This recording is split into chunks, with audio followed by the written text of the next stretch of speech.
The first steps on Scars Above's mysterious planet were exciting and fear-inducing. What was that creature? Almost immediately, an encounter with its grotesque alien creatures turned out to be much more complicated than anticipated. Dying a couple of times before making any significant progress at all can give the impression of being at the beginning of a harsh and nerve-breaking journey that will ask the very best of you. But the initial thrill dissipated after an hour or so when the first few of a vast arsenal of weapons were unlocked. After that, most battles became trivial, and they remained that way until the very end. Scar Mission Control to Hermes. Status check. Kate, we have an issue. Keep us posted. Scars Above's first moments are calm. You're introduced to your protagonist, Dr. Kate Ward, and the rest of the space scientific crew while they're investigating a strange object in Earth's orbit. Some silly chit-chat, puzzles, and exposition later, you get to barely know your team and craft your first device, a tool that will become like the standard assault rifle you find in most shooters, but with shock ammo. Then you'll hear an unnecessarily serious speech from your captain that's supposed to be inspiring, but ends up being cheesy due to its delivery and timing. The next thing you know, you wake up on an unknown planet with no idea about what happened or where everyone went. What is this place? Right after picking up an electric cutter, a basic melee weapon with an extremely boring attack pattern, the first enemy appears. This spider doesn't really mean any trouble unless it brings a lot of friends. However, when you grab that assault rifle and get back to the main road, you have to deal with mutated scorpions that usually hide underwater and spit poison at you. At this point, there's no way of curing yourself, so if you're hit, it's time to respawn at the checkpoint a few seconds later. You might have to repeat that a few times before you reach the next checkpoint. That might feel unfair at first, but it might become the most important lesson you'll learn through the 9 hours and 6 chapters of Scars Above. Keep your distance from the enemies and everything they throw at you. Your melee weapon, the electric cutter, is a joke. Even with the charged attack that you can unlock, it will always leave you exposed. It's more efficient to just blow the aliens' heads off with a good headshot. Of course, sometimes keeping space between you will be challenging in a linear third-person shooter in which you'll face faster monsters and smaller spaces with nowhere to run as you move through the levels. But after the first couple of hours, you probably won't need any combat tips at all because you'll quickly craft new guns and gadgets and level up. Before long, you'll end up being so powerful that you'll find little to no resistance.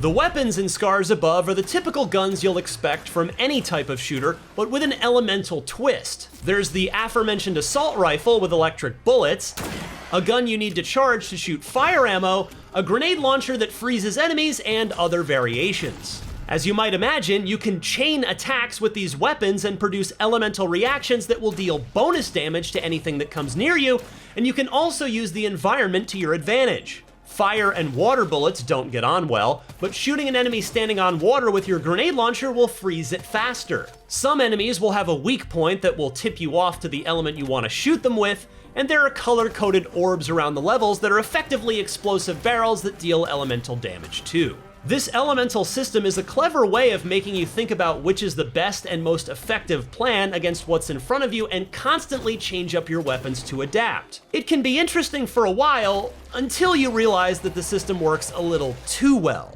Most of the creatures in front of you can be squashed in mere seconds by exploiting any possible elemental combination, regardless of their strength or the situation.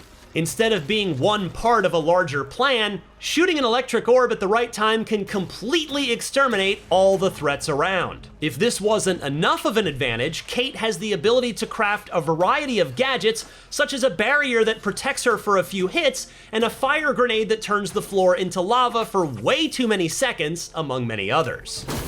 All of these use the same batteries as a resource, and they're crafted from another resource that's pretty much everywhere, or replenished by refilling your inventory at any checkpoint. This is way too convenient because it means you'll hardly run out of ammo, especially after you've increased your carrying capacity. Not even the bosses stand out as challenges, except perhaps for the first one that you meet while you're still creating your basic guns. That doesn't mean that these battles are completely uninspired. They do come with mechanics that will keep you changing ammo constantly and moving around big arenas. They are fun while they last, but the fact that some boss battles are repeated doesn't help their case.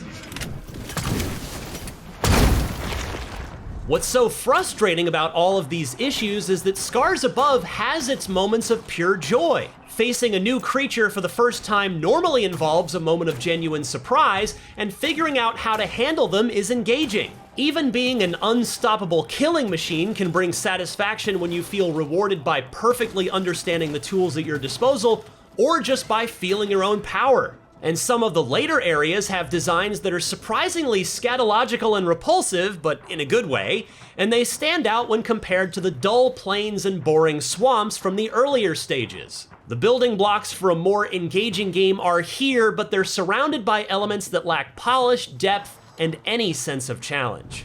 Apart from fighting, you'll spend time analyzing resources, finding clues left in the environment, and solving some pretty basic symbol matching puzzles. There's an intention of bringing a scientific perspective considering our protagonist's background. For example, when scanning unknown objects, we hear what Kate is thinking. She approaches how one creature's digestive system works with genuine amazement, wondering how its body evolved into that group of organs and functions. The process seems to be aided by bioelectricity. The delivery of Erin Yvette, Kate's voice actor, feels fresh and embodies a character more worried about discovering and understanding what's around her during these calmer moments. It's a shame that her face lacks any expression during most cutscenes, creating an unintentionally hilarious contradiction between what you hear and what you see. The objective of finding the rest of the crew is one of the main plot points, but it's weak and lacks any motivation due to the fact that you don't know anything about them.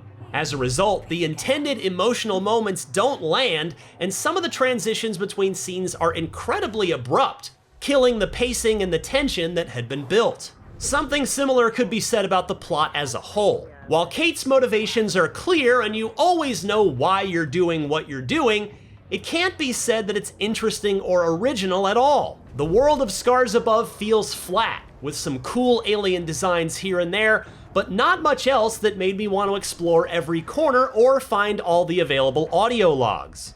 Far into the story, there are some cool ideas uncovered, but they're either abandoned or never pay out in any major way, and it's a disappointment to watch them fizzle out. Scars Above shows a lot of potential in its third-person shooting, fun elemental reactions, and a good number of creatures to experiment with.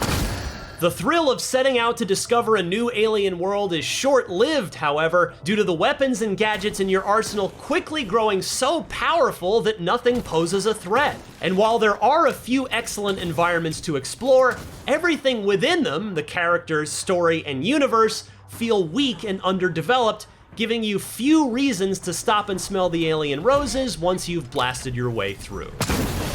For more shooting your way through strange worlds, check out our reviews of Atomic Heart, Metroid Prime Remastered, and Star Wars Tales from the Galaxy's Edge. And for everything else, keep it right here on IGN.